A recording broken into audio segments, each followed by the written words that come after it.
Right, let's try this again. Biohazard. Hello guys, welcome to my AGDQ 2019 submission video for Resident Evil Veronica X. This is the PS3 version of the game. The only reason being is because it's a lot cheaper to buy and a lot easier to find than the 360 version, but they're pretty much the same. But yeah, this is the Japanese version, just for faster text scrolling. It saves around a minute overall. There is quite a bit of text in this game compared to other Resident Evils. So this category is any percent glitched. The only glitch we're going to be using is called the play manual glitch, which pretty much gives us a large amount of explosive arrows to the bowgun. I'll talk about it a bit more later when I'm doing the glitch. So that dodger, all I did was run diagonally towards the zombie, and then just kind of do like a pivot and go straight to the door. I'm going to be skipping most of the cutscenes that I can skip. This cutscene here I can't skip. There's very few like that, but I will try to skip the cutscenes as quick as possible. Reason being, it just eats into the final game time.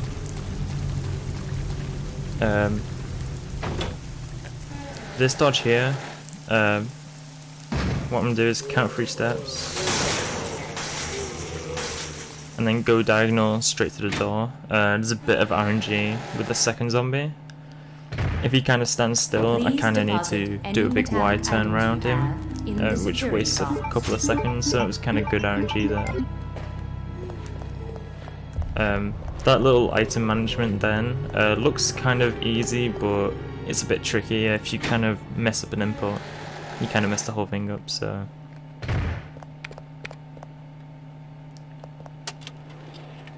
So I currently have 4th place in this category with 141.30.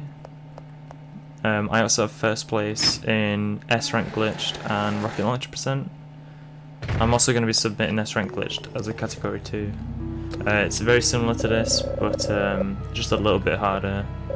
You basically need to give the medicine to Rodrigo, and no first aid sprays are allowed.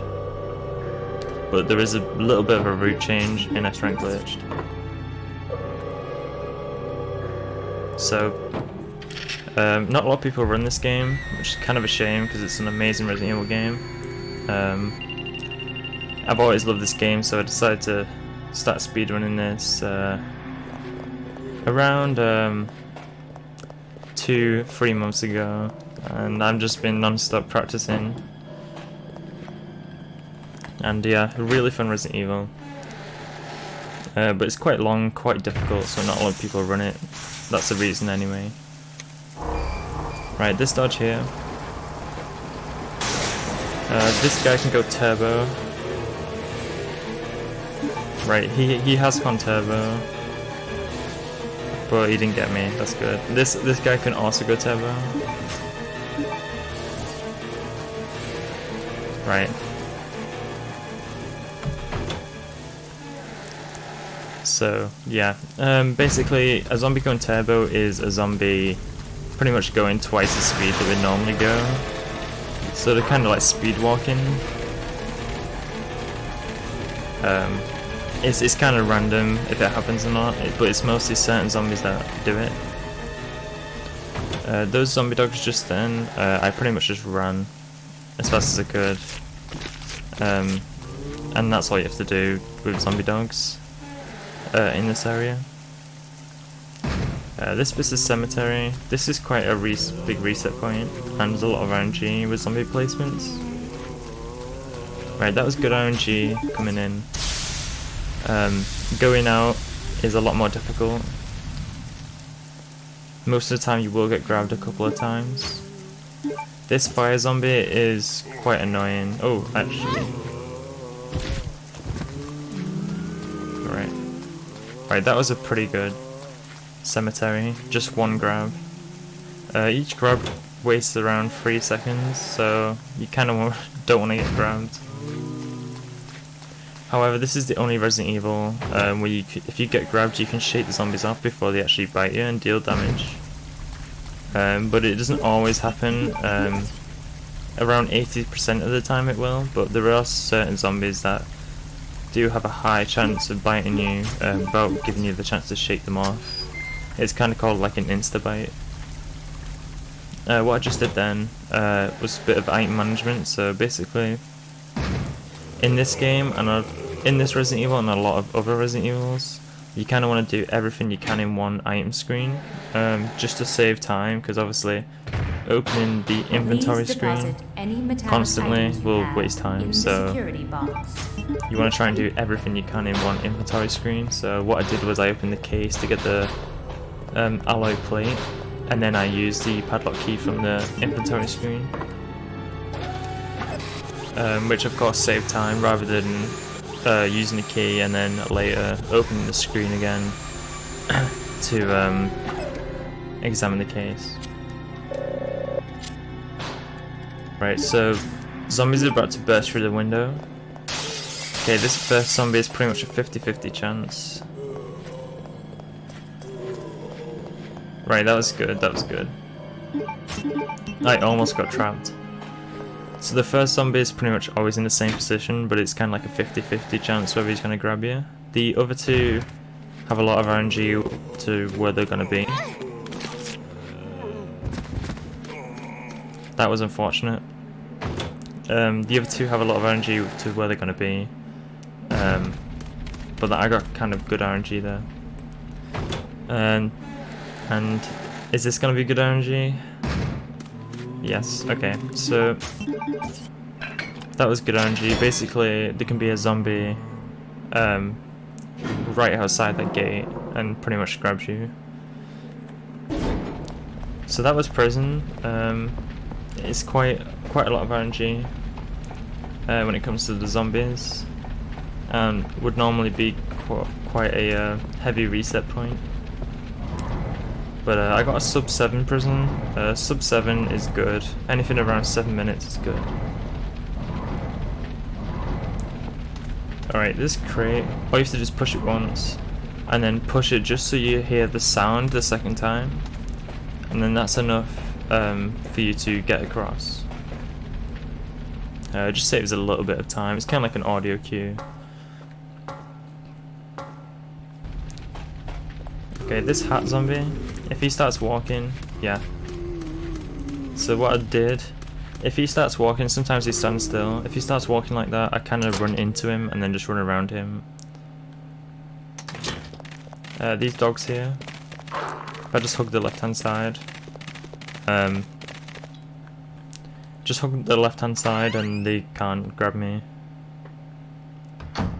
The zombie dogs kind of have a long grab animation, where they grab Claire's arm and start tugging on it, and it wastes around 4 to 5 seconds. It's kind of annoying attack animation. Okay, this code's always the same. It's NTC0394.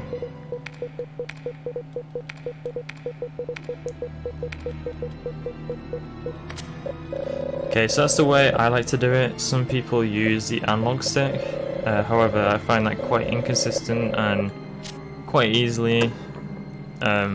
It's quite easy to make mistakes with the analog stick on a keyboard, so I just use the D-pad. This dodge is really annoying. So that dodge is quite hard. It's not a very consistent dodge. There are a few ways to do it. That's probably the most consistent way. But I have to do that dodge 2 more times. It's a very annoying dodge.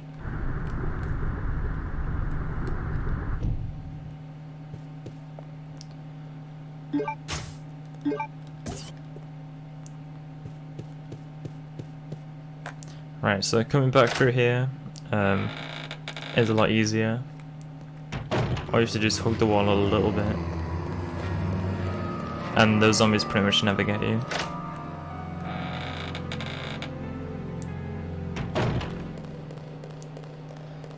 Alright, so right now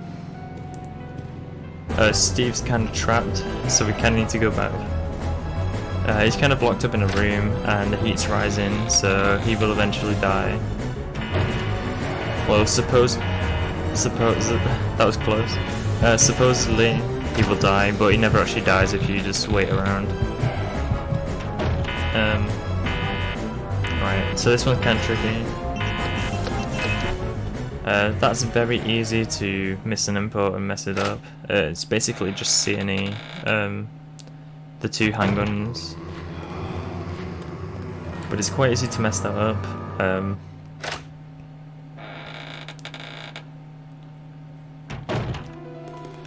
So one thing I like to mention is every cutscene, when you skip it, there's a little bit of black that fades into the game after the cutscene, like fades out from black. In that time, you can move Claire around for a second or two, so after every cutscene I will be positioning myself to the optimum position just to make it a little bit quicker. But not a lot of people know about that. But it's just a good second or so time save each cutscene.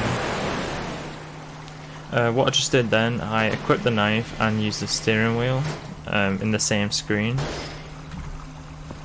Like I said before, doing everything in the same inventory screen saves a lot of time. That was the last time that we would have gone in the inventory screen before the first mini boss, so to speak. We have to kill a certain enemy soon to progress in the game, so, and the quickest way is with the knife, so that's why I equip it now. I just picked up the side pack then. You pretty much need to pick it up as Claire, otherwise you'd have to go to the item box several times. The side pack just gives you 2 extra item slots, but it's very useful. This dodge here, you just want to hug his left hand side and slip past. That's a pretty consistent dodge. Very rarely he will actually grab you.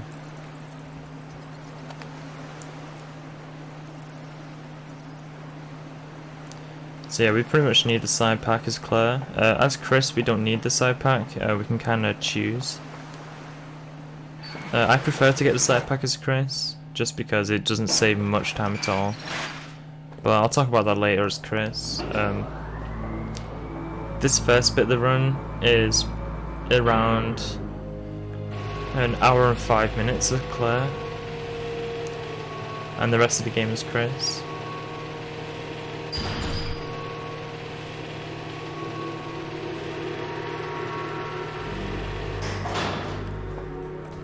So that's a pretty easy puzzle, but you can't mess it up. If the shadow of the crane is kind of off a little bit on that crate, the crane will just pick it up and drop it straight away.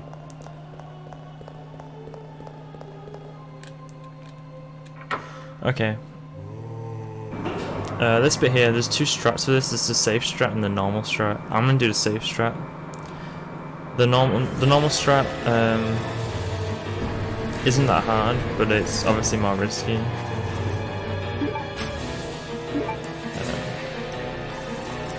But yeah, this is the safe strat, just going a big wide circle around. It doesn't waste too much time. It wastes like a couple of seconds, few seconds.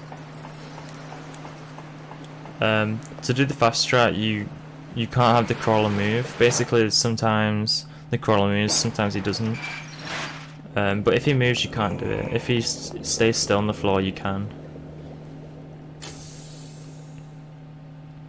So yeah, dodging that guy on the way out is easy. You just hug the wall.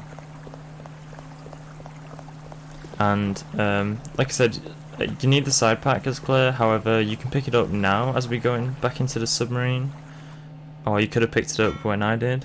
It doesn't really matter as long as you pick it up before we leave this area.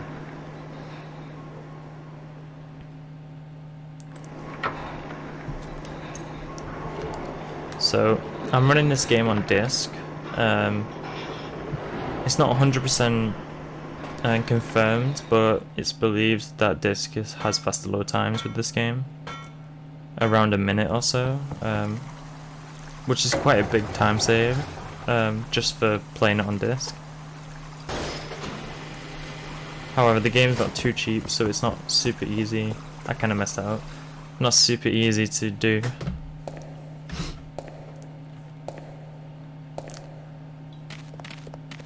Right.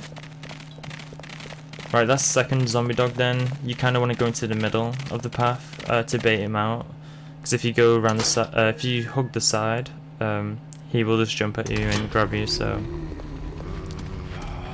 Right, that first zombie then, for this bit I'm just running straight forward. But that first zombie at the end of the stairs, it's pretty much 100% consistent. That dodges as long as you just go straight forward, but there is a slim chance he will grab you. It's like a 1% chance, but it happens.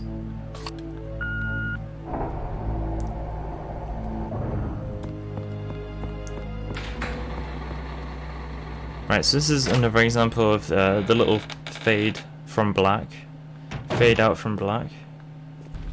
So I kind of position myself towards the stairs. After the cutscene, Claire would normally be facing the sniper, Alfred, on the balcony. So I kind of just positioned her left a little bit.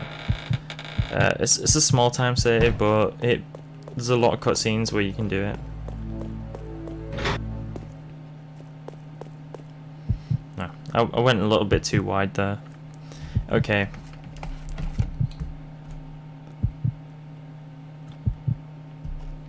Okay, this is the first mini-boss, so to speak. The Bandersnatch. Probably one of my least favourite enemies in the game.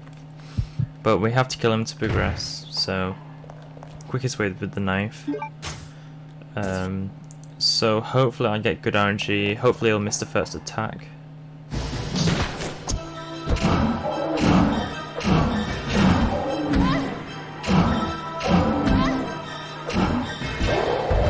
Right, that was good. That was a good Bandersnatch. So most of the time, you'll actually end up on caution after that fight. Most of the time, but if you're lucky, you will stay on fine health. When he misses the first attack, it's kind of random. It's just a certain position that Claire's in when she's aiming with the knife. You can get it so he misses every single shot, every single swing, sorry. But it's very rare. Okay, so now I'm playing as Steve. There's not much to Steve. This is the only time we play as Steve throughout the game. And all I do is skip past all the zombies. So you're supposed to shoot all the zombies and make a path clear for Claire, but you can just run past them all. And that's Steve done. So, like I said before about being on caution, even though most of the time you will be on caution after that first Bandersnatcher fight, it's not a big deal because being on caution on this game doesn't reduce your foot speed that much. Like it's hardly noticeable. Whereas other Resident Evil games, it reduces it quite a bit. In like Resident Evil 2, for example, you'd heal straight away. As soon as you can if you're on caution. On this game you could pretty much stay on caution for as long as you want and just use the heal item when you're next in your inventory screen.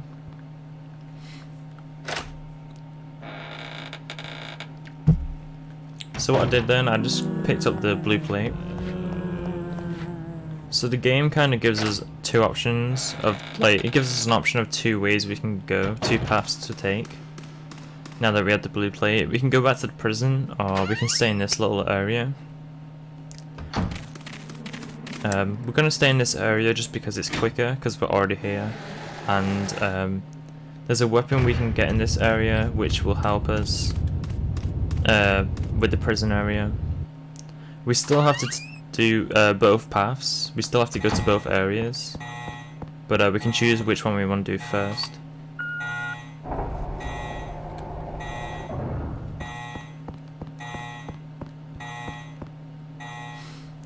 Okay, so in here, there's some zombie dogs.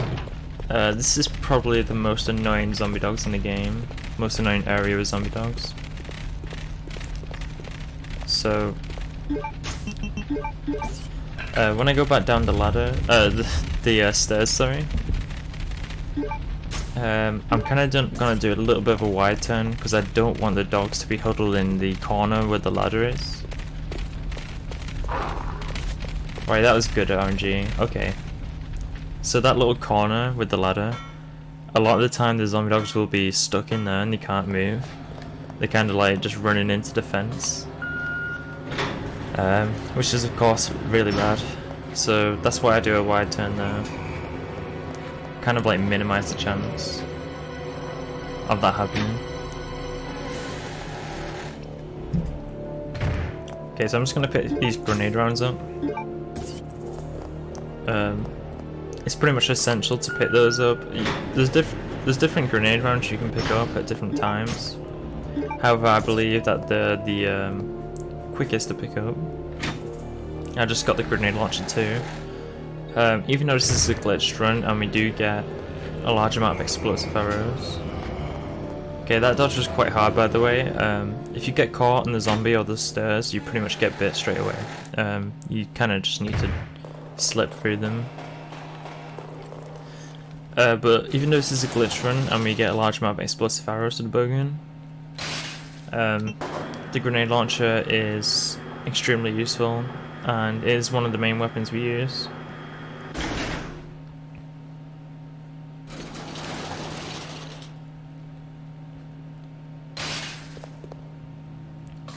So there is different points. There's different points in the game where there's explosive grenade rounds. They're the only grenade rounds we're going to be picking up, as they're the most powerful grenade rounds. There's also acid and flame rounds, but like I said, explosive are the most powerful. So, but the route I have, I pretty much just pick up what's needed, so I don't pick up any extra ammo up. I just pick up exactly enough grenade rounds.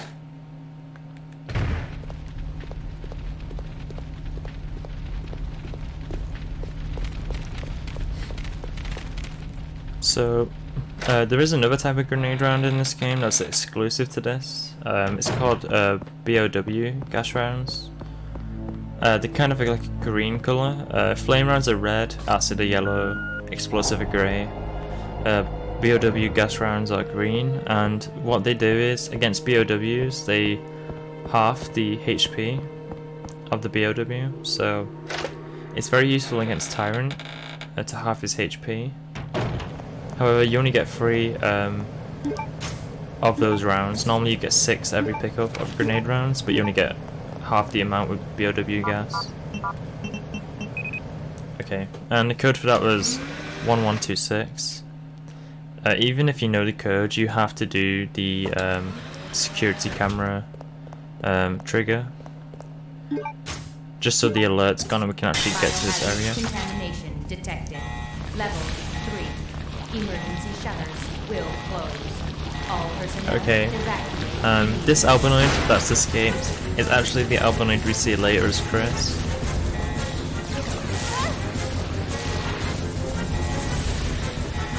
So it's pretty hard to dodge those those albinoids, sorry. It's pretty hard to dodge those without getting hit. It's totally RNG, they're kind of just moving around on the floor. There's no consistent way to do it, really.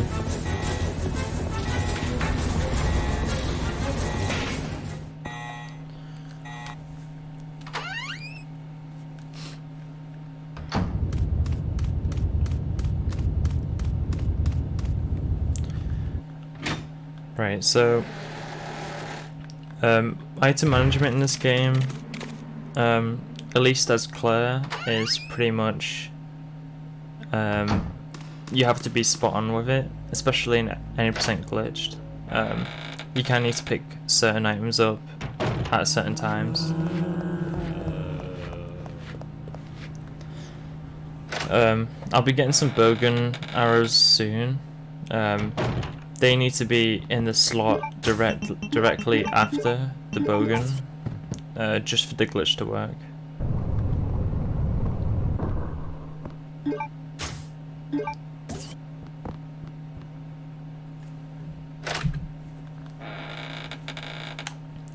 This dodge, by the way, all you have to do is run forward and the zombie pretty much 100% misses you. He kind of lunges and just misses. That's the same with most of the zombie dodges in this game, they kind of just lunge and miss.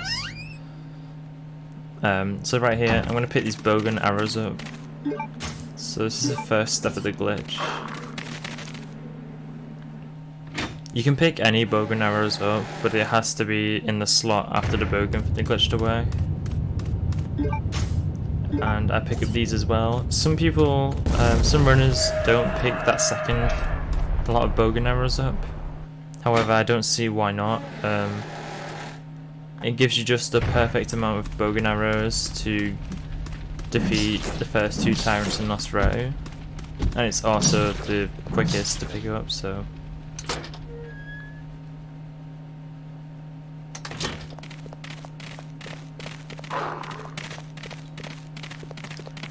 Right, so now we're back in the palace. Now that we're here, unfortunately there's quite a number of zombies that have appeared. And I also have to do this dodge for the last time. Right, that's good. Getting I think I got every single dodge. Every single one of those dodges. I'm not sure. Okay, this puzzle, it's just called the painting room puzzle. It's basically,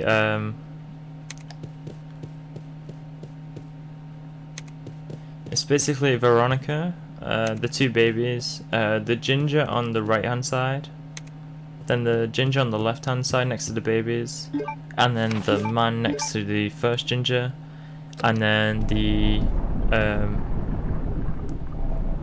the man, Alexander, I think, the man next to Veronica. Yeah, this puzzle, when I first started speedrunning this, quite hard to remember, but you just get used to it. Right, I got a dodge, that was pretty good. That dodge is pretty difficult. That last zombie can quite easily get you.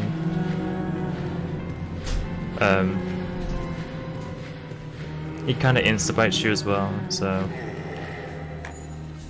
it's quite hard to dodge.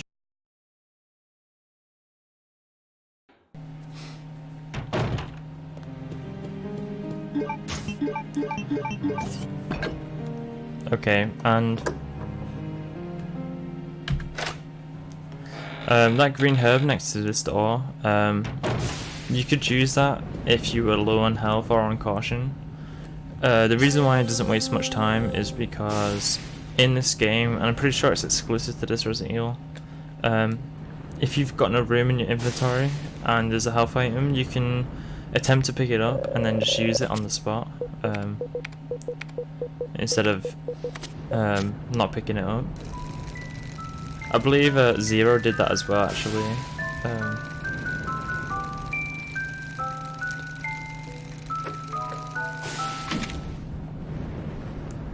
That's also another hard Resident Evil to speedrun.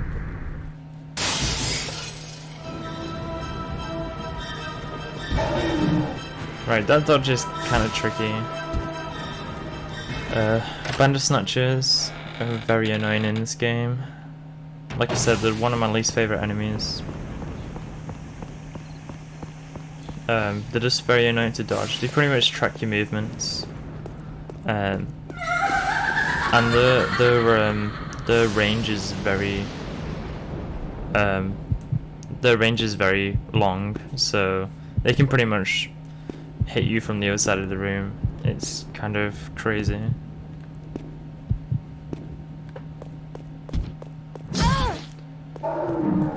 That one was pretty hard to dodge. The second one's easy, but the first one's pretty hard. Bandersnatchers, the long range attack they do does around 10 damage, and the close range one does around 20, so you want to get hit by a long range attack more than a close range. I found that out recently actually. I originally thought they both did the same amount of damage, but a close range attack does more damage from a Bandersnatch apparently.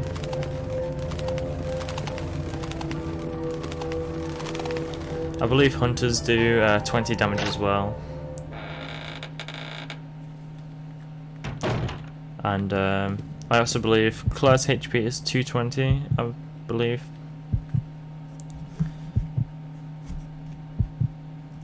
Her like max HP is 220.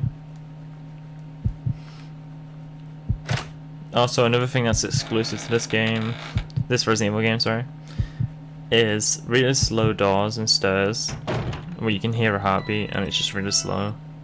Kind of annoying, but I mean it's good on a first casual playthrough, but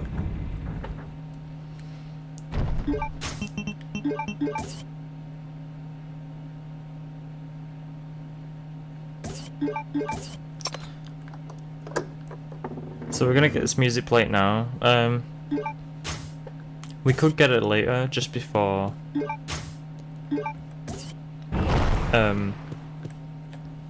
we could get it later when we have the blue ant, so we can then use it straight away. However, I believe it's faster doing it this way.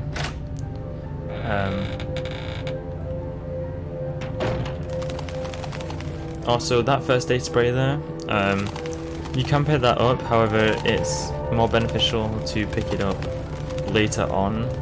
Just depends on what health you're on. But if you pick it up now, you need to use it before you pick up the next blue plate, as there is no more room in the inventory, so... And picking it up later is better because then we can save it for Claire when she's when we play as Claire in Antarctica as Chris, much later in the game.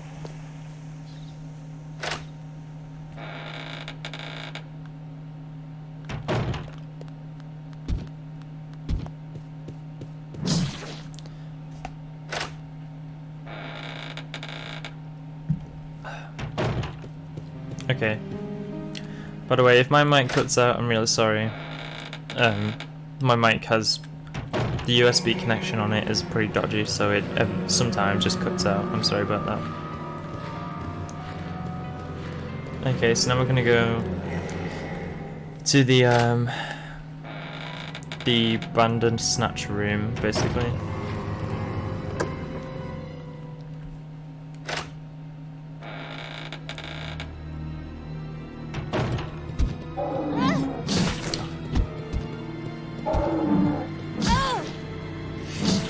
Oh, that was close. Okay, so...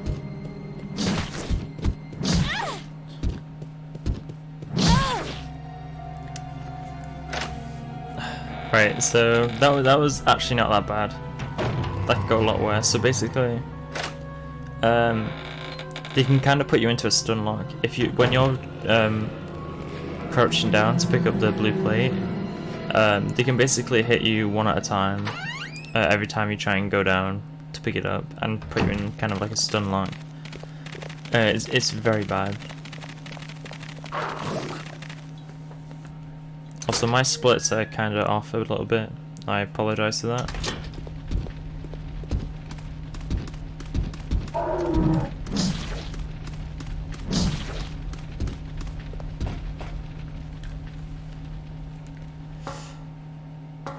Okay, so now we're going back to the prison.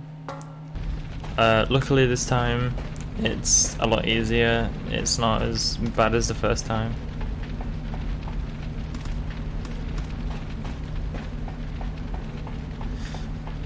However, there are a few dodges we need to do, which are kind of a pain. There we are. Right, we're back on track with the splits. I apologise. The splits are a bit off.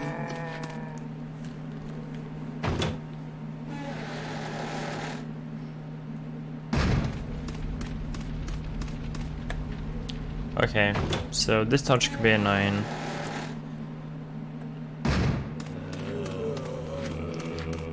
Right. What I'm gonna do here is attempt a kind of like an animation skip. Right. So basically, all I did was I equipped the grenade launcher because we need that now. I used the blue plate in the same screen, and then as the door opened a little bit, I opened the inventory screen and exited the inventory screen quickly. That basically just skipped the animation for that door opening, and it also meant I could just run straight past those zombies quickly. It saves a few seconds, I'd say. Normally, you would just run into the zombies, let them grab you, and trip them off.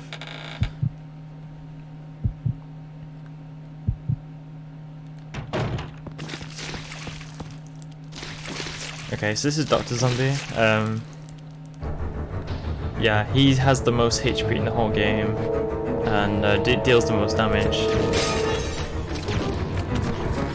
Right, that was good. That took 2 shots, so sometimes that can take 1, 2, or 3 shots with the grenade launcher.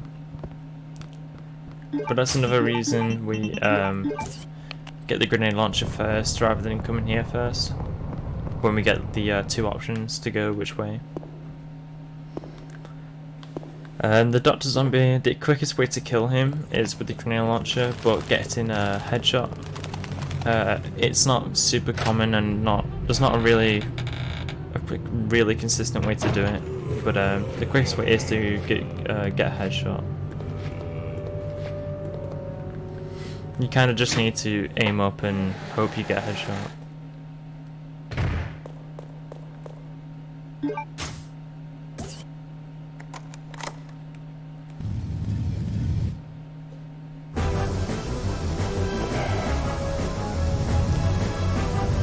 Alright, so this, we kind of just need to push this around.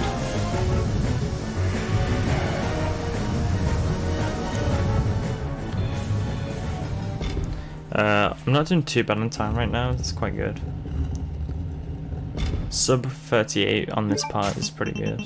So this bit here, I want to purposely get grabbed and trick them off. And then pick up the piano scroll.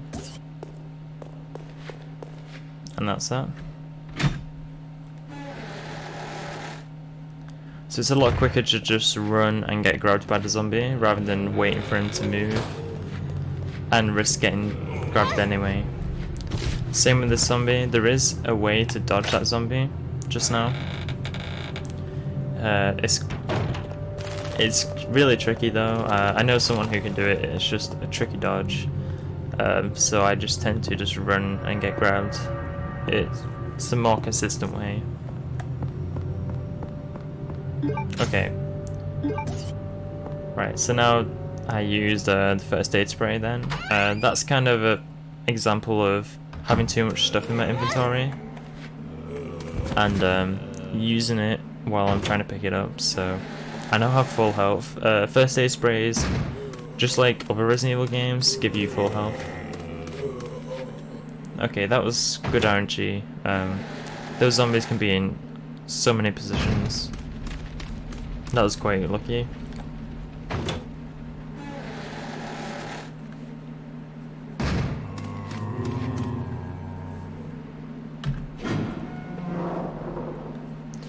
Okay, so we're getting close to the glitch soon.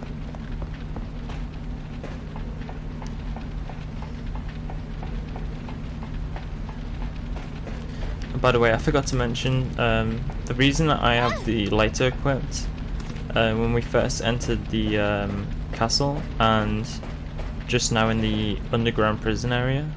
The reason why is because bats in this game don't like the light, so if you have the lighter equipped, they just avoid you and don't attack you. Without having the lighter equipped, without having it equipped, there's no consistent way to dodge them, and they just keep attacking you every couple of seconds.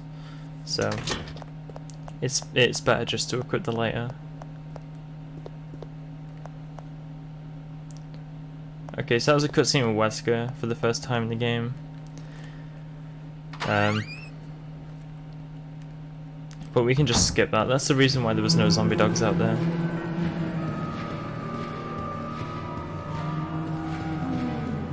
Okay. Right. This is the room where we do the glitch. So what I'm going to do is pick up these explosive arrows. Explosive arrow powder, sorry. Go up, equip the bowgun, combine it with the explosive powder, combine both bowgun and arrows. Use the play manual from the file menu rather than the inventory screen, and then use a piano roll. Using the piano roll isn't part of the glitch, it's just to make it quicker. So yeah, that was the glitch. It's pretty easy, it's just you have to have stuff in the right place. So, yeah, you basically want the bowgun arrows after the bowgun, in the slot after. So basically what you do is you combine the bowgun with the explosive powder, which makes you have the bowgun with 10 explosive arrows in it, and it gives you 20 separate plain arrows. You then combine the 20 plain arrows with the 30 plain you already have, and then use the play menu from the file menu, which kind of switches it all around.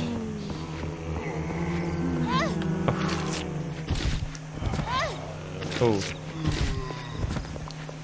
that's unfortunate. That dodge, kind of a tricky. You just kind of need to weave in and out of the zombies. Unfortunately, if you get grabbed once, it pretty much throws the dodges off because all the zombies are moving while you're getting grabbed, and it just throws the whole thing off. So,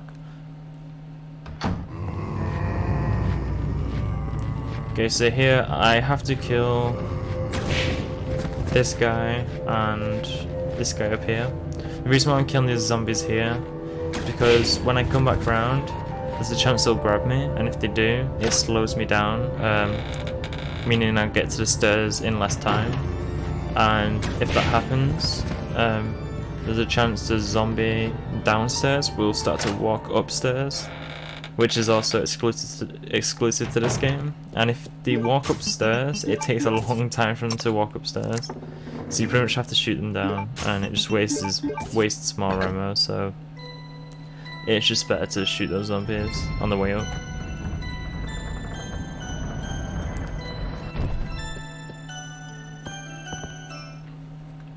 Okay, so we're very close to like the halfway point of the game.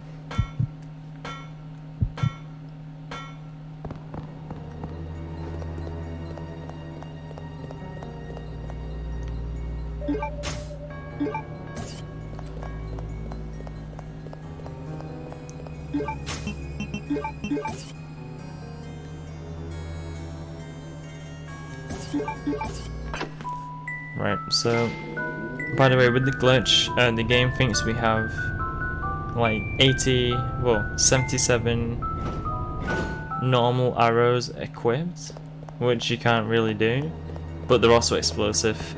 Basically, using the play manual from the file menu rather than the inventory screen kind of like messes the game up, and it doesn't know what items what, which is the reason why you have to have the bowgun arrows after the bowgun. It kind of moves all the items up one, but retains the value of what you've got equipped. So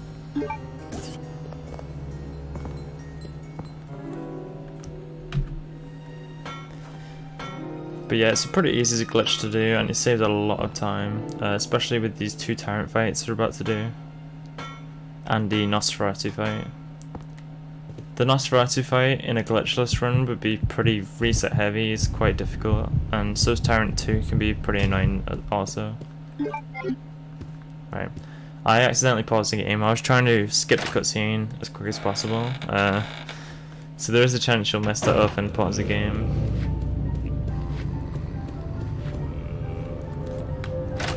So So instead of picking up the first aid spray early, I'm going to pick it up now. It just means if I don't go down to caution before I finish Antarctica clear, it means I won't have to pick up the first aid spray at the Nosferatu fight, meaning it'll just save another few seconds. Right, this guy down here can sometimes grab my head. It's kind of... There we are.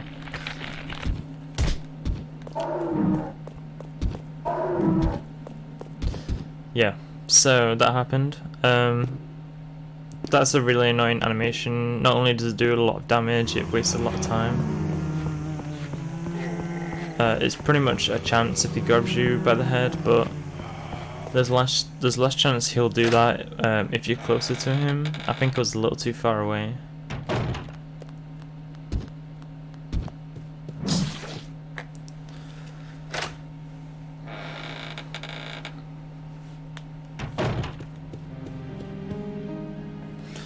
So yeah, I didn't need to use that herb in this run so far, which is good. It's only a few seconds of time, but it's normally something that you do regardless, so I'm quite happy I don't have to use that. Normally you just use it for the sake of it, and because it's easy.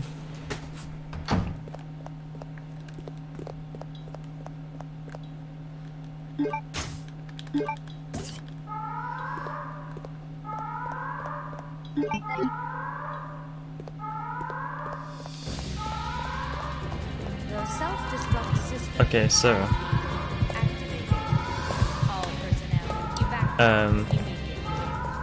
yeah, Alfred has set the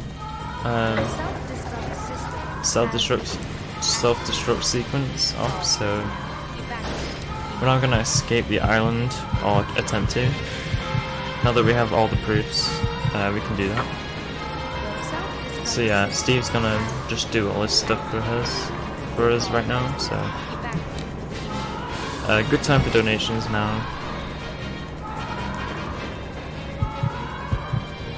The self-destruct system has been activated. All personnel evacuate. Okay, so that's Steve cutscene just there. A lot of people don't know, but you can't just skip that scene. A lot of people think it's one of those cutscenes you can't skip, but you can.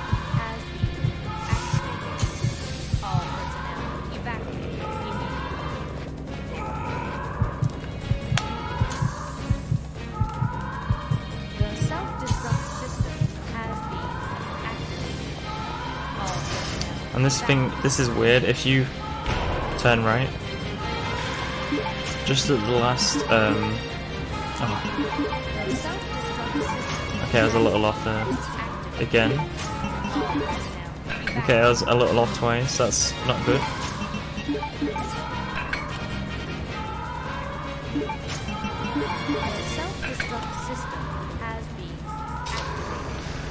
Okay, so yeah, I was a little off there, twice, so I wasted a bit of time.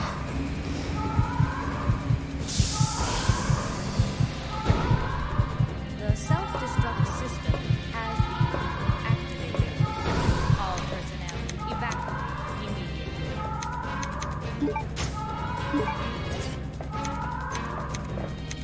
The self-destruct system has been activated. Okay, so All personnel evacuate immediately.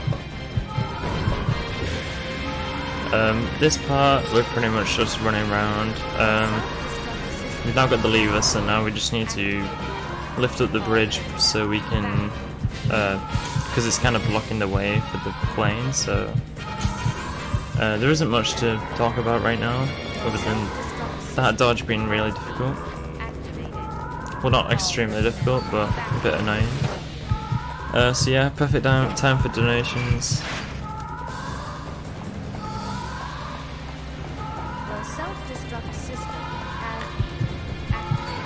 But yeah, I believe the first Tyrant fight takes around 20 arrows, the second one on the plane takes around 24 arrows, and Nosferatu takes around 31, so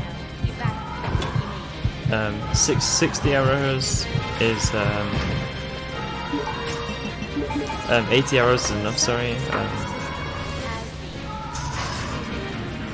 That's why I picked up 2 lots of 30 arrows earlier, and also I got 20 arrows from combining the bowgun with the explosive powder.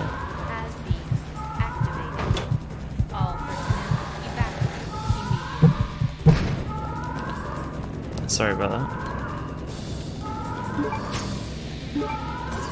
The self-destruct system has been activated. So yeah, as Claire, we don't need to go in the item box whatsoever. Well, at least for the first part on the island. In Antarctica, we need to go in the item box once, Claire, but just to drop off the grenade launcher and the bowgun for Chris.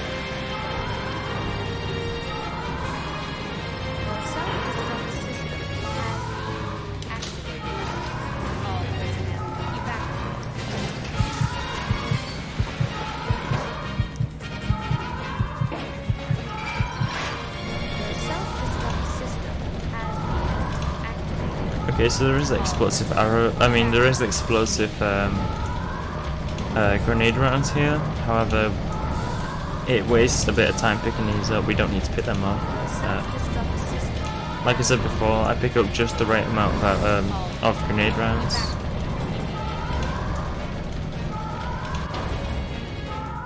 Five minutes until detonation.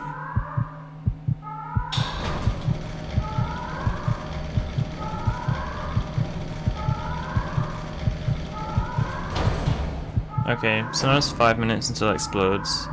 That isn't much of a problem, as we're speedrunning. The self-destruct system has been activated. All personnel evacuate immediately. Okay, so now we're coming to the first tyrant fight.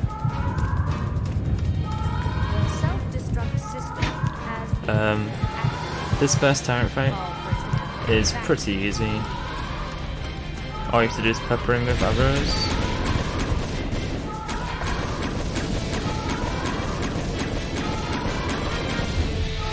Okay, that was a almost perfect tyrant fight. I did miss an arrow right at the end. I shot one too many, but that was almost a perfect tyrant fight. The self-destruct So what I did then, I kind of stopped after he stumbled back. He kind of crouched down. That's when I stopped firing, because if you carry on firing arrows, it kind of just goes over his head self-destruct system has until he's like fully crouched down. So I just want to keep that in mind, because if I shot too many arrows, there's a chance I won't have enough for notoriety. I need exactly self-destruct 32 arrows or more for Antarctica as clear. Otherwise I'll have to pick up some more arrows. The good thing about the glitch is that you can actually increase the amount of arrows you've got by just picking up another lot of bowgun arrows, which is quite good. So if you don't have enough, you can just pick up an extra lot of bowgun arrows, which is kind of like a safety strat. If I use too many arrows, I can just pick up another lot of 30 arrows. So, and it doesn't waste too much time. It wastes around a few seconds. There's a few bowgun arrows in Antarctica which are an easy pick up. But yeah, in this run there's quite a lot of safety strats for everything. There's always like a fast version and a safety version, so for the most part I'll be doing safety strats. However, there isn't too much time difference, luckily, between the fast and safety. system has been activated. All personnel evacuate immediately. Okay, so I'm just going to mash select, try and skip these cutscenes. You may notice they are starting and stopping randomly, like they don't fully skip. Reason why is because the game has inconsistent load times. It's just something with the game. It's the same for everyone. It's like inconsistent. For example, a certain cutscene you might skip the exact same as you always do as fast as you can, and sometimes it'll instantly skip, sometimes you'll see a bit of it, just like that one.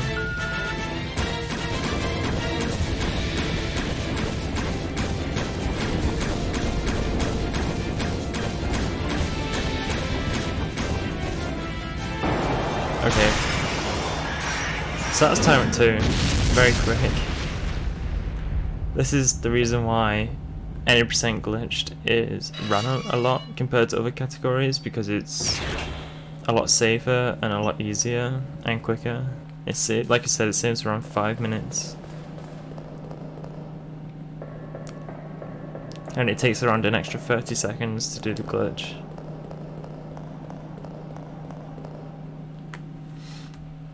Okay, so now we're in Antarctica. Oh, I forgot my split for the island.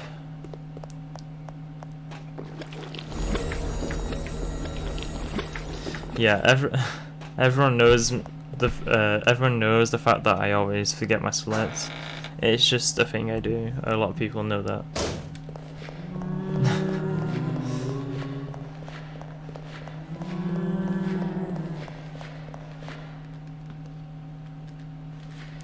Okay, so yeah, we're in Antarctica right now. And in Antarctica, it's quite short. That was kind of annoying. The trigger was a bit off. But that's kind of an annoying trigger, that key. But yeah, Antarctica is around 10 minutes long. Maybe even, well, around 7 minutes long, something like that. It's not that hard either, but there is a few enemies which are annoying and are mostly RNG. For example, the moths are RNG when they release the powder spores, and the powder can actually poison you. By the way, we kill that dog there just because it's a lot easier to escape without 2 dogs running after us. If you alert one of the dogs, the other dog wakes up and is also alert, so killing that one is beneficial. Which is why we need 32 arrows for this area, because Nosferatu takes 31 and we need an arrow for that dog.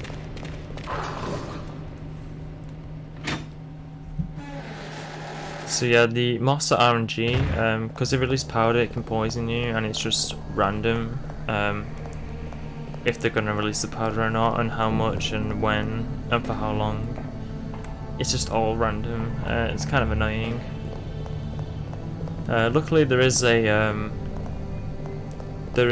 bunch of blue herbs on the floor in that area, which cures poison. However, it does waste time getting those and using those blue herbs. Okay, so this is the other RNG part. These spiders can body me. So what I do is I kind of like move into that pillar a little bit, kind of meet the other spider, go the other way, and then right there we are. That was good. So a lot of the time they can body you, where they basically cram you in a corner and you can't escape. And when they do their attack animation, they grab you and bite you, and you can't move. It's not a quick one, so it wastes a bit of time. It's really annoying, and they actually can poison you with their acid. They're kind of like acid spit.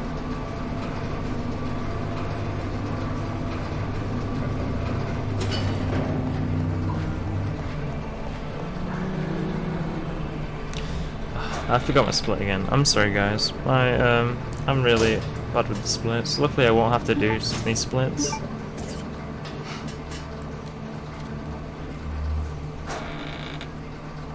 But yeah, I do a lot of runs without splits. Of course I do use splits as well, but I do a lot of runs without splits. Okay, so now we're in the moth area again. That was really good RNG. They pretty much didn't do anything. They can also grab you from behind and like grab your back and like attempt to plant an egg on you. If they do plant an egg on you, it means that randomly the egg will hatch and start biting you. it wastes a lot of time, so you just don't want them to grab you. If you shake them off as quick as you can, when they grab you back, you will shake them off before they plant the egg. So they're the safety bow and arrows, and that's the first time we go in the item box. All I did was put the bowgun and the grenade launcher in for Chris. What's awesome about the glitch is that we still have the bowgun, even though we put the bowgun in the item box, because the game thinks we got the bowgun arrows equipped. So the glitch is very awesome, and it's kind of strange why it's in the game, at least the HD version, because it wasn't all of the original versions, GameCube, PS2, and the Veronica X on Dreamcast. So I'm unsure why they didn't take the glitch out, but I'm glad they didn't.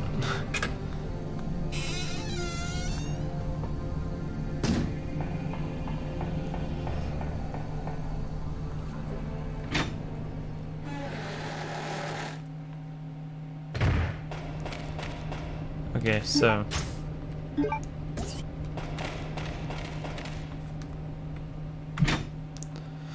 right, splits are back on track.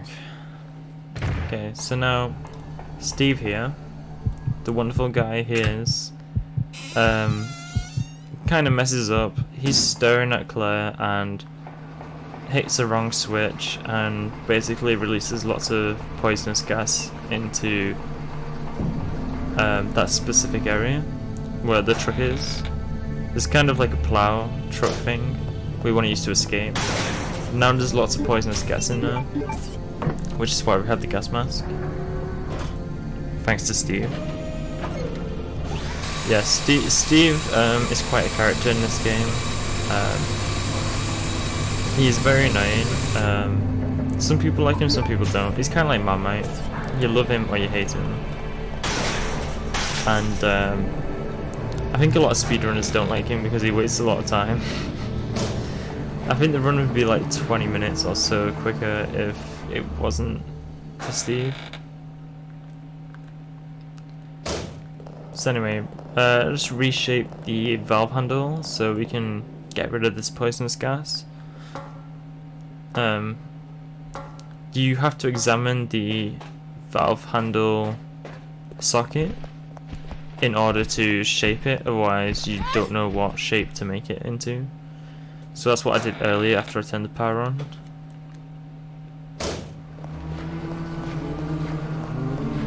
Okay, so that's something that with the hat on, the yellow-orange hat can be kind of annoying. But a lot of the time he will try and grab you, and succeed.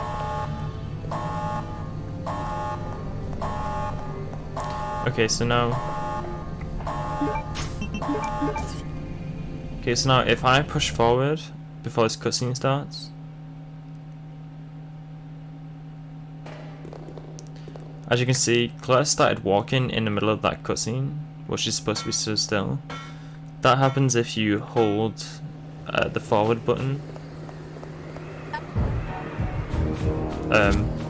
before it starts. Okay, this is Nosferatu, so it's very bright. It's quite hard to see sometimes, but this is Nosferatu. In glitchless, this guy is really annoying, but as you can see, I've just beaten him, and in glitched, he's very easy. So he takes approximately 31 bowgun arrows. I know we're playing as Chris, so I'm going to swap the handgun and the handgun ammo for the bowgun and the grenade launcher, then equip the bowgun. Okay, so this bit is the gulp worm. So hopefully I get a 1 cycle worm. Oh no, I didn't get a 1 cycle worm. Okay. I'll explain this in a second. Right, there we are. That was a 2 cycle worm, but that wasn't too bad, so basically, when the worm makes a scream sound, that's when he can be killed. If he doesn't scream or make a noise when he comes out the ground, he can't be killed. You can basically do as much damage as you want to him until his HP is 1, but he won't die. The only time he can die is when he makes that sound. So what you want to get a 1 cycle worm is basically for him to make that sound as soon as he comes to the ground for the first time, which he didn't, but luckily he did it not too long after. It's kind of RNG, there's no consistent way to do it, but if you don't get it the first time around, there's a chance he just keeps coming out the ground and doesn't do it whatsoever, and it's all RNG. It's very annoying, and it wastes a lot of time. So 1 cycle worm is a much better and big time save. Okay, so there's a spider gonna come out of here. I'm gonna put this battery on. Okay, so if I just run forward, there's no chance of him getting me. He kind of like derps to the right of it against that wall. I don't know why he does it, but he does it 100% of the time. So if you just run straight forward, he can't get you.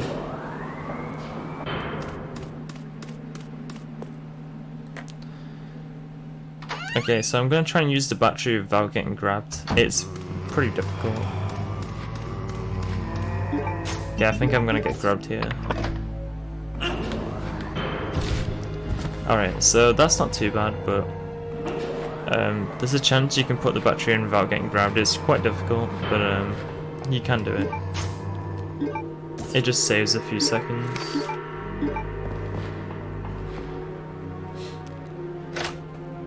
Okay, so I have 6 explosive arrows now.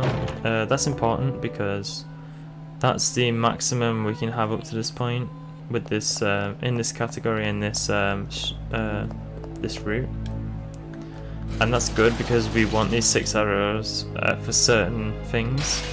So the gulpworm took 4 arrows, and there's a chance the gulpworm kind of glitches out of it when he's kind of like waving around and moving about.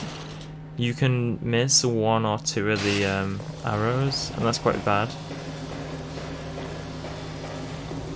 If we have 6 arrows now, it pretty much means we get 2 arrows as bonus damage on the final boss. But you can easily beat the game with 4 arrows. But any less than 4 arrows, then it becomes quite a time loss. So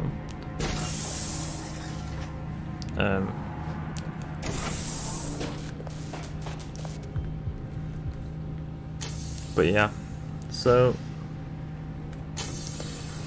right now I'm gonna get the I've got the chemical storage key, so now I'm gonna get the 1/2 of this chemical I need to make. The solution is 12.8 degrees.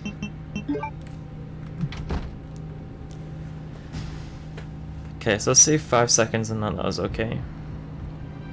So yeah, the solution is 12.8 degrees.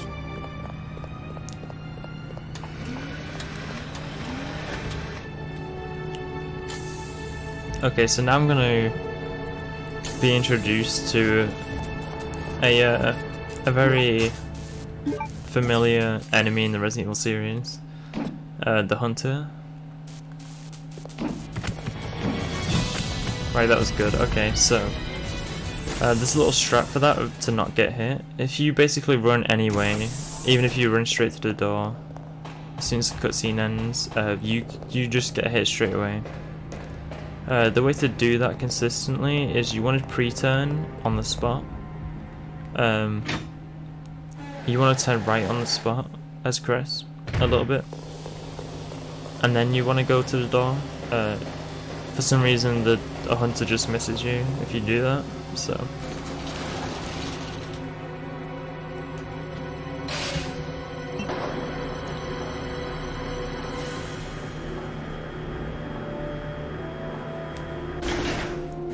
now would be a good time for donations also.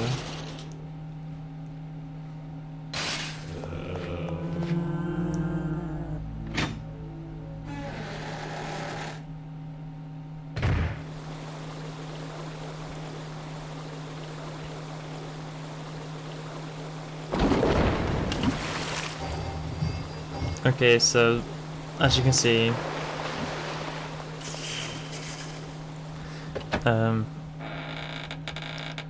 that was the blue plate again.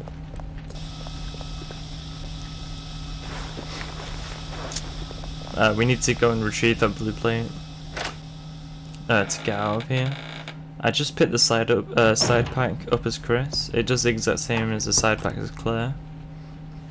You can do Chris's part of the game without the side pack. However, it means we have to use the first aid spray before we pick up the second chemical. Before we leave Antarctica as Chris. I mean, before we leave the island as Chris, sorry.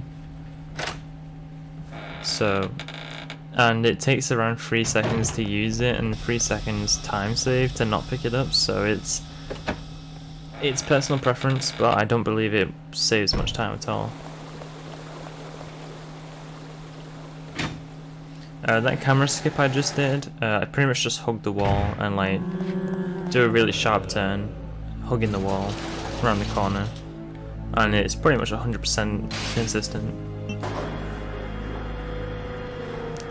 These cameras, by the way, if you get spotted by one of these cameras, it releases a hunter into the room, which is rather annoying. There's one here. There we are. But yeah, they're kind of annoying. So it saves a lot of time and hassle not getting detected.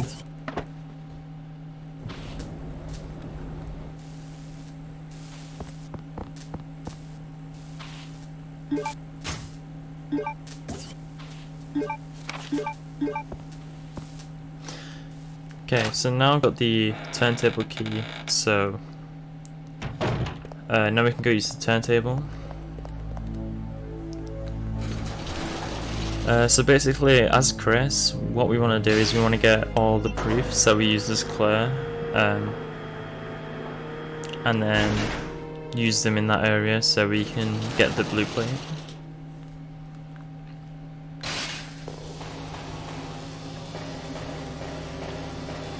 So this island bit as Chris isn't too difficult. You can do this whole island part no damage quite easily.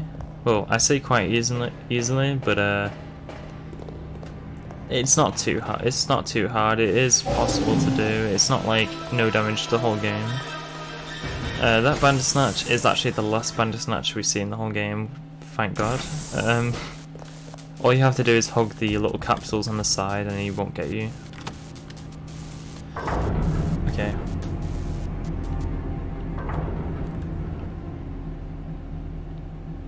I'm sorry about the splits again. But we're back on track now, so...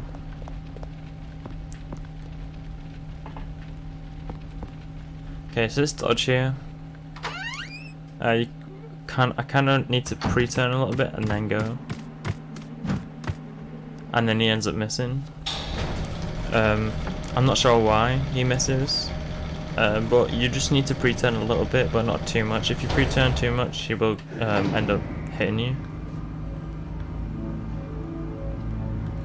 But yeah, like I said, you can do this whole island part as Chris, no damage. A lot of the dodges are quite consistent with this part. However, if you fail some dodges, it can be very bad.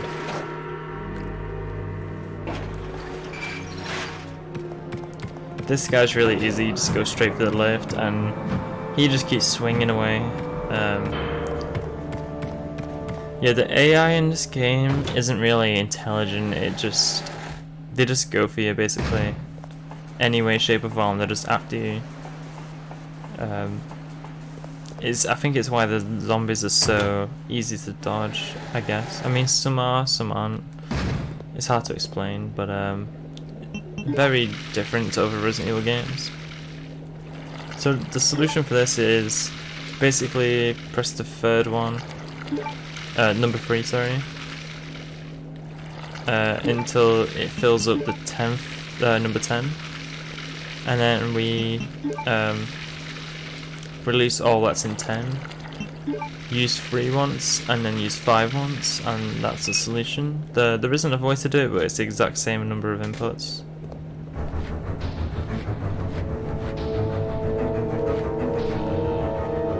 Also, after you do that, you want to remember to move like at least a little slight inch. If you don't move a slight inch after doing that puzzle, you just end up stood there for a long time waiting for that cutscene to trigger. It happens a lot, but you basically need to move a little bit for it to happen. And another thing is people forget to do is to activate the bridge.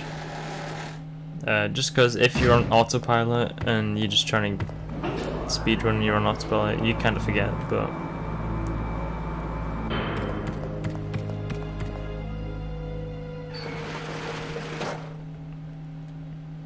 But hunters aren't too bad in this game, to be fair. I think bandit snatchers are a lot worse. This hunter, all I did was I just run straight in his line of path, his line of sight. If I do that, it means he can't do his jump attack. If I had gone like off to the side a bit and I just went straight forward, and when I came into the bridge room, like onto the bridge, he would have done a jump attack. Hunters are deaf, so apparently, is what I've been told.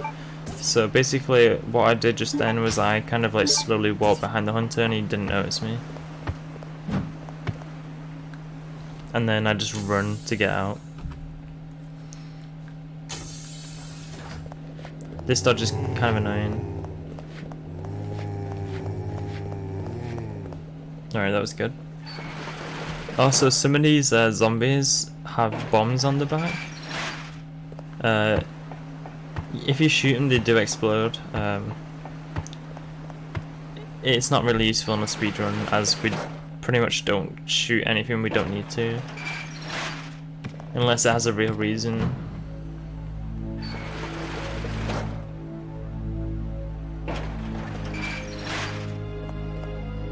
Okay, so there's going to be some new enemies up here.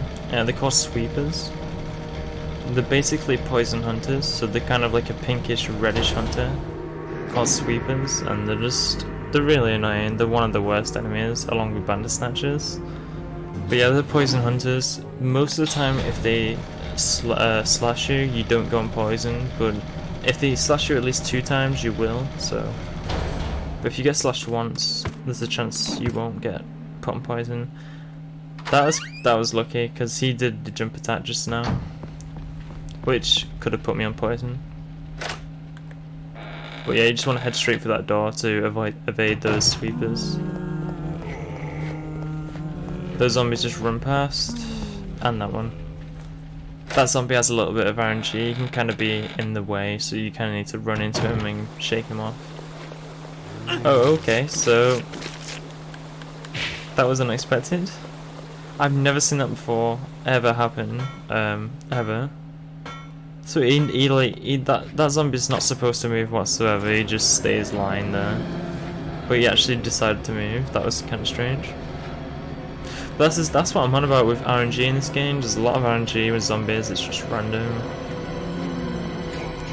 Oh, like this guy. Okay, so this is an example of zombies walking upstairs really slowly.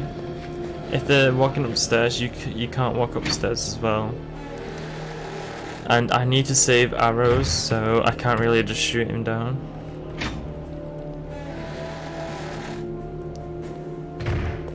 Okay, so if I decide to skip the side pack earlier, I would have to use the first aid spray at this point to pick that up.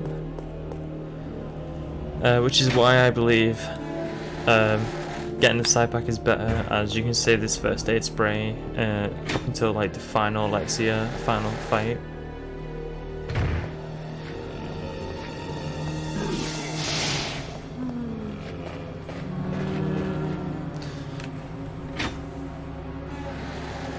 Okay, so we're not far off the Albinoid boss fight.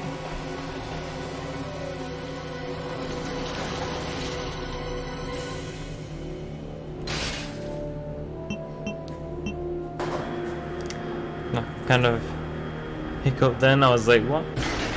Okay, so we're almost at the Albinoid boss fight. He isn't a boss we have to kill. It's basically the Albinoid we saw before in the cutscene as Claire, where he kind of escaped. He's kind of really large now.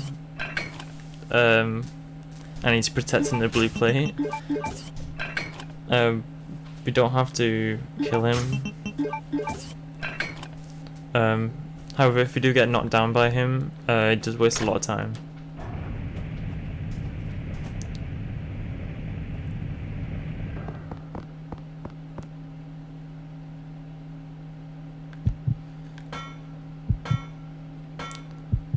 Okay, so these spiders here aren't really a problem.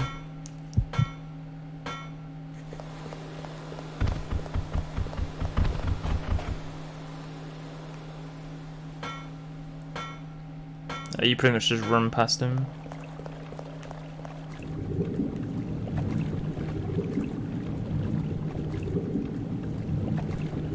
Okay, so this is the Albinoid. So the strat for this is,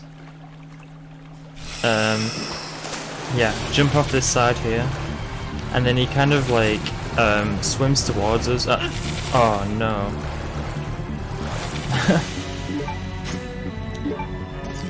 So the strat isn't 100% consistent. So there's a little bit of time lost there.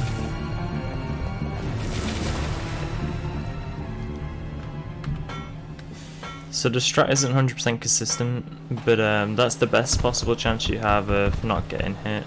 But like I said, if he knocks you down like that, it wastes quite a bit of time and does quite a bit of damage.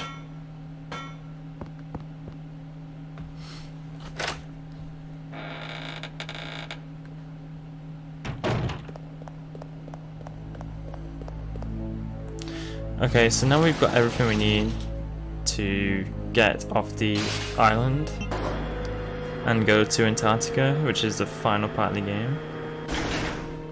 And we're not doing too bad for time. I've kind of learned what good time is from just the timer itself, not the splits. So we're not doing too bad right now. So we have to pick up this shotgun in order to use this shotgun. We don't actually need the shotgun, but it is a good backup strat if we, for some reason, don't have enough grenade rounds for the final fight. I should have enough grenade rounds. It usually takes 5 explosive grenade rounds to Alexia's head to kill her. And here I just combine the chemicals, combine it with the blue plate to get the gold halberd.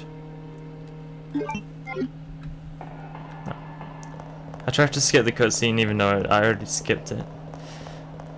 Okay, so here there's a little strat here which is very useful to save arrows. So you're gonna aim, shoot, and then press L1, which made Chris auto aim to the next available target, which was the other one, and then I shot again. For some reason the game's very strange.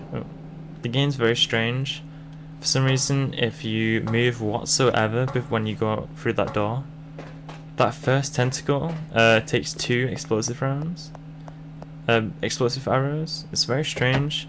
Every other tentacle in the game takes 1, but if you for some reason move a little bit, that first one takes 2. I don't know why, but it just does. So you don't want to move when you go through that door. You just want to aim,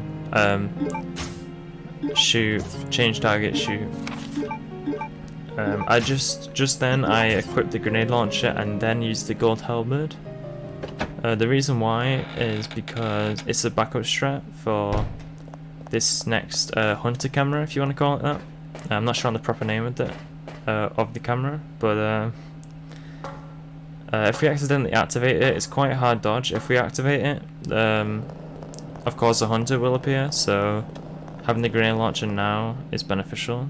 Also, we don't need the crossbow until after we use the grenade launcher anyway, so equipping the grenade launcher now is It's just the safest way to do it. Okay, this room's kind of annoying, so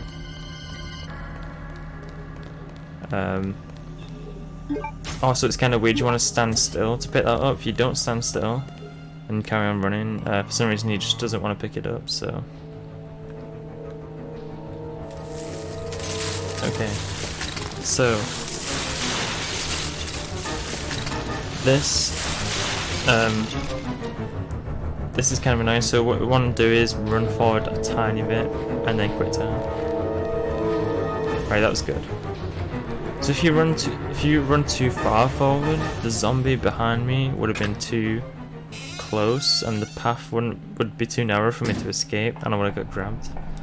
If you straight away try and quick turn and run out of that room, one of the there's like a bug inside one of the zombies and it'll burst out the chest and grab Chris and it wastes a lot of time and does a lot of damage. Okay, so we actually got the camera dodge, that's good.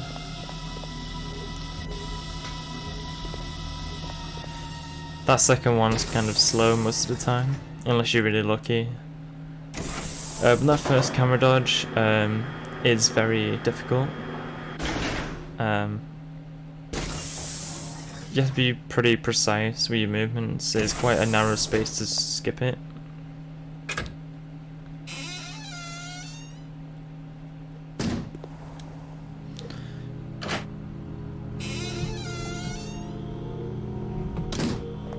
Okay, so now I'm going to use the valve handle.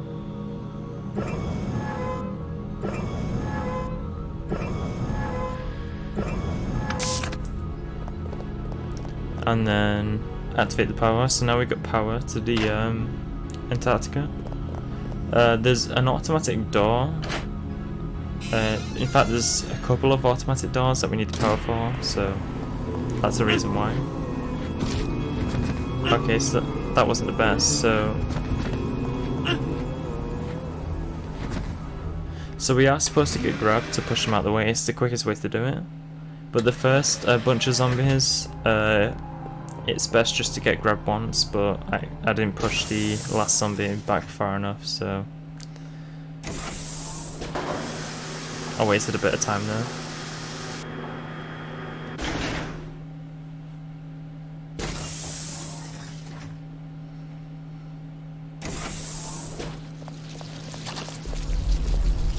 Okay, these bugs on the floor.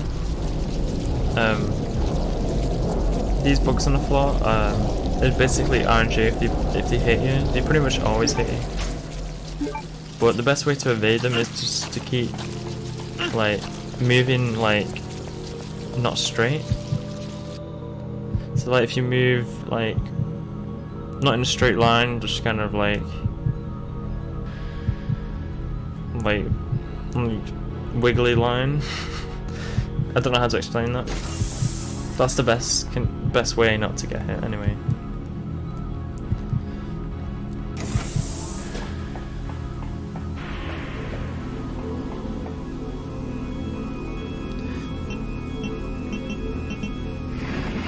Right, so the code for that is AA Crown Heart Spade, and then we use the paperweight. So the trigger for the paperweight to use it is quite small, so it's kind of annoying to align that. For some reason, even though you can use the terminal, for some reason it's quite hard to align it to use the paperweight at the same time. Wait, that was good RNG, where for some reason none of them managed to hit me.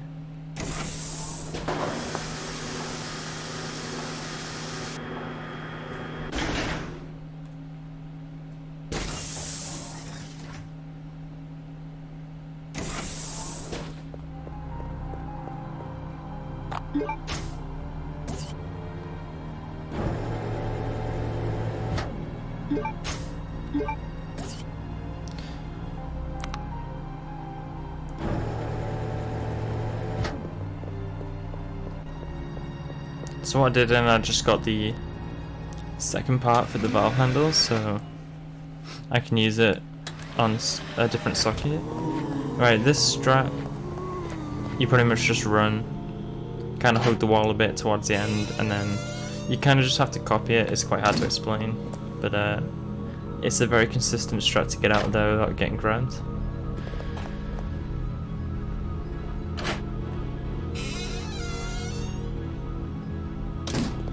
So what I did is I just quickly turned the power off. It's much quicker to turn the power off now rather than later, but we don't need to go back through those automatic doors. And we need the power off for later on, so it's just quicker to do it now.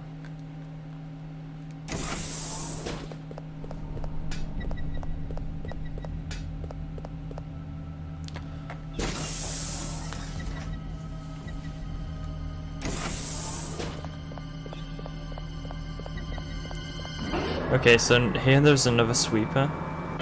He's not too hard. If I fail this crit turn, there's a chance he will swipe me, but it's very rare that I'll fail the crit turn.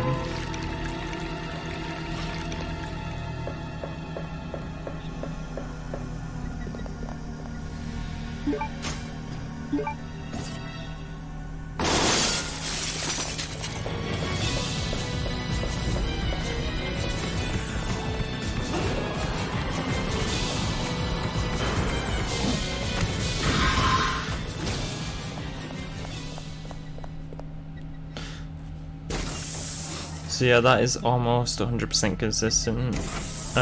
It's pretty much only if I fail the quick turn where it could mess up.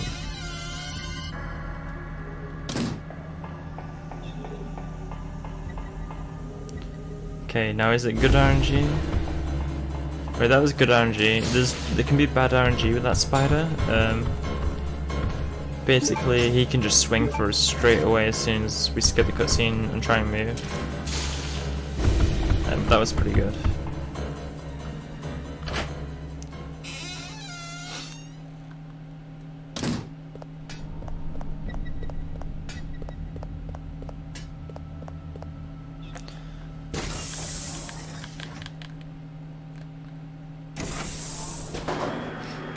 Okay, so now we're on the very last stretch of the game.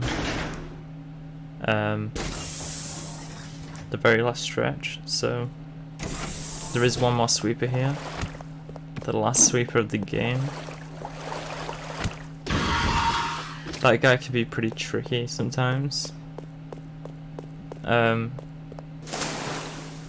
He's a lot harder on rocket launcher percent because the rocket launcher you can't aim up or down, so it's quite easy to miss that sweeper.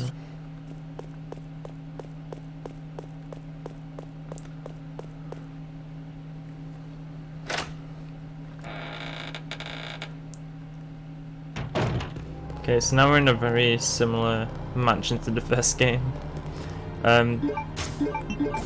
So the reason we kept the knife from the beginning as Chris, we didn't put it in the item box, was for this part, so we had to use a knife there to free Claire, and now we're playing as Claire again. This is the last time we play as Claire, and it's literally for a couple of minutes. So that second tentacle, we pretty much 100% get hit there. There's nothing we can really do about that, we just get hit and go past. It doesn't deal too much damage, so it's okay. So this bit as Claire is kind of annoying. There's two reset points, one after another, one after each other, both instant death reset points. So there's this thing that falls from the ceiling. Right, that was good. So if I didn't align that properly, I could have got squished and died, basically. If you spend too long under there, you get insta-killed. Oh, that was a bit of RNG. He was in kind of a bad position.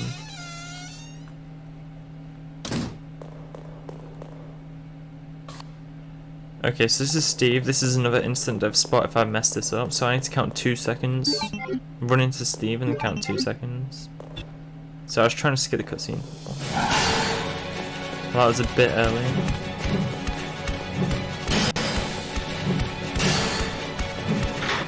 Right, that was good, that was good. Okay, so now this is Alexia 1. It takes 3 grenade rounds. Right. And that's Alexia 1 done. Unfortunately, she just managed to get me before I killed her. So now I'm on caution. But I've still got the first aid spray from earlier, which is the reason why I don't skip the side pack.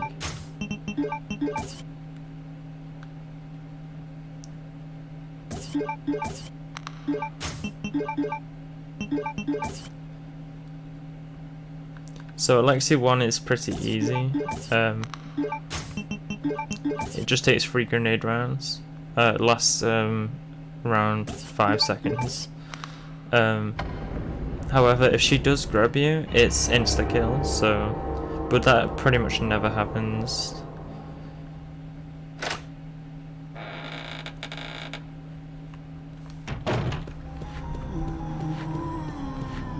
Okay.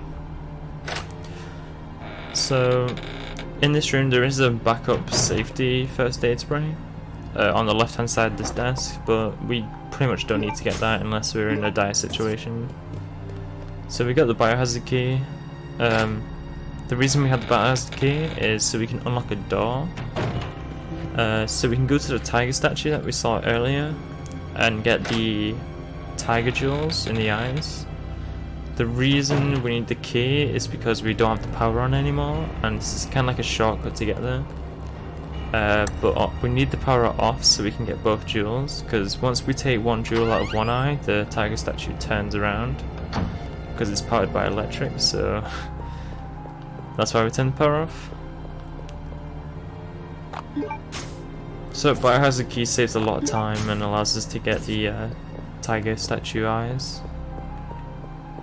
But that's why we turned the power off earlier, just because it's a lot quicker rather than go in to turn the power off now and come back.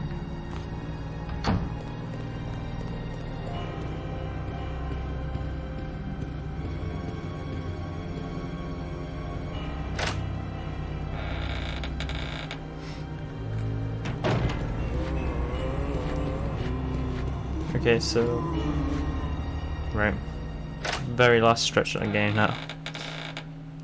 So this is a very similar looking room, if not a replica of earlier's Claire. We pretty much have to do the same thing, so stop the music playing, use the red jewel, get the music plate, use the blue jewel on the other one, and then use the music plate in the other room. Very similar thing so we can get upstairs.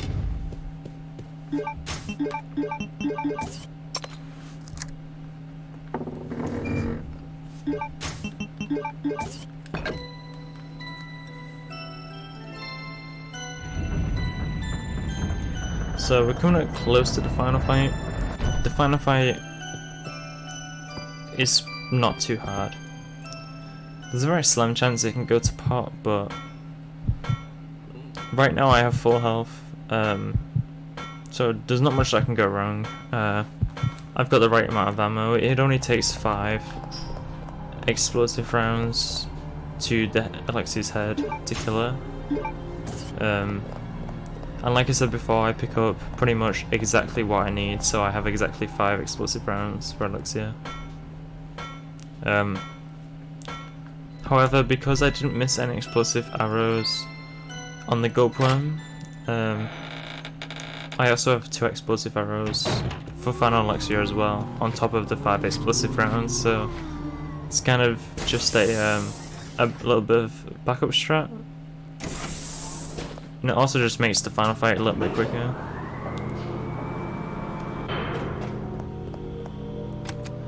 Right, so this is the last dragonfly wing. We need to collect 4 of these. We've got 3 of them. This is the last one. So we combine the dragonfly wings with the dragonfly stem key.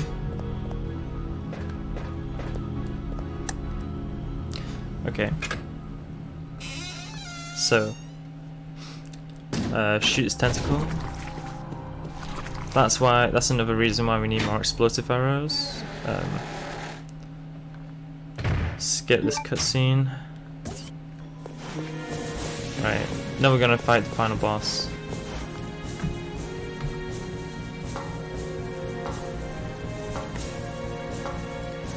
Okay, so in this item screen, check this, get the keycard to activate the self-destruct sequence. Then combine the dragonfly stuff, use it. We want to keep the crossbow equipped because we're going to use it in the final boss, but we also need to... There's a few stages to the final boss, I'll come to it in a second. So the code for this is Veronica,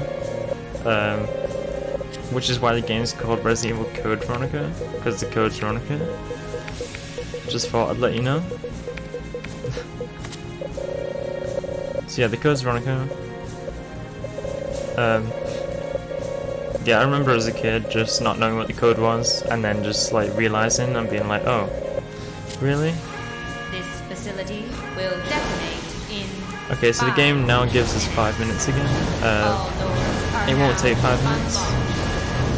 And we're on good time right now, good pace. Oh. Okay, so luckily he did puke on me, but it was in the middle of the animation of me jumping down, so I didn't take any damage. Okay.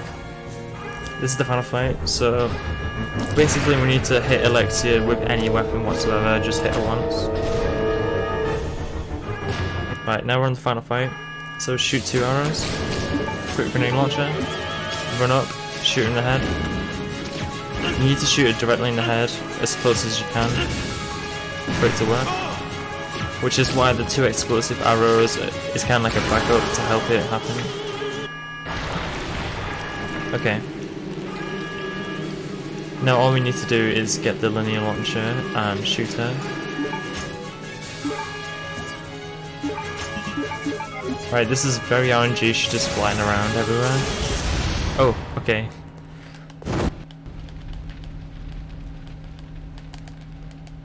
Okay, so I'm skipping as fast as I can because there's a lot of cutscenes here, and we're trying to save as much time as possible.